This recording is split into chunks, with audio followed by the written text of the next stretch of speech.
City of Boulder is going to try out a new tool to get people information during emergencies. They're setting up evacuation zones through a program called Zone Haven. The goal is to give people more real-time information during a disaster, because that's when human instinct often leads us to make really bad decisions. Here's Steve Stager. Previously, you would literally get out the map, put it on the hood of the truck, draw a box. The process of getting people evacuated in a wildfire used to be timely. Yeah, a 30-minute process, typically. This program should help. Within a setup is now a minute at the most. Boulder just announced it's using a program called Zone Haven, splitting the city into 43 zones.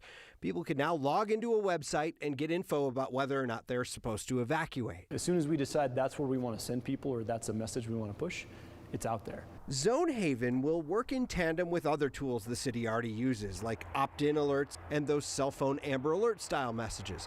The goal, to get people to act a little quicker and combat their human instinct. Milling is a word that we use to describe collective behavior. Dr. Jeanette Sutton studies the social science of emergency alerting, and more specifically, something we do as humans after we get an alert. Milling. It's a social interaction that we have with other people to determine if we are at risk and if we should take actions to protect ourselves. Oftentimes a single alert isn't enough, so our instincts tell us to confirm it in other ways, like looking for smoke, seeing if the neighbors are leaving, or searching the web to find other info. It delays the time to taking that protective action that might be necessary for people to save their lives. And that's where it becomes really dangerous.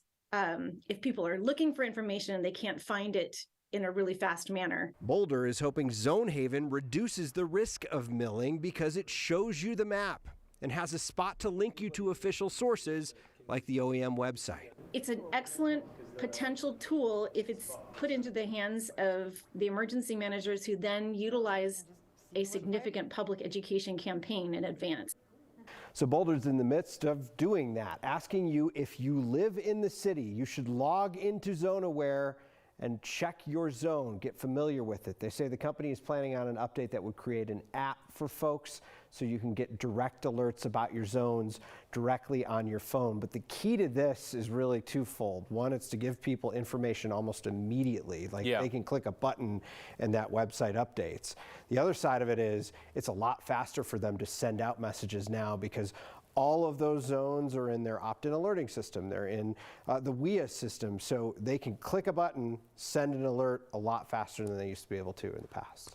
I think when we think about maps, we think about a map on our phone that puts us at the center of the universe and tells us to go somewhere. Whereas when smart people who know about maps think about maps, they think about unfolding it out of the hood of the truck and figuring out it because you know how to read a map. Yeah, exactly. Dr. Sutton said something interesting. She said she's still a little skeptical about whether or not this gives the people the information they need to avoid that milling process, because she says even when you get a map and you're looking at a map, the research finds that unless you see yourself on that map and you see whatever the threat is, you aren't going to be able to figure things out. It's like map illiteracy because we're all so used to it now where we don't have to look at a map and try to figure out where we are.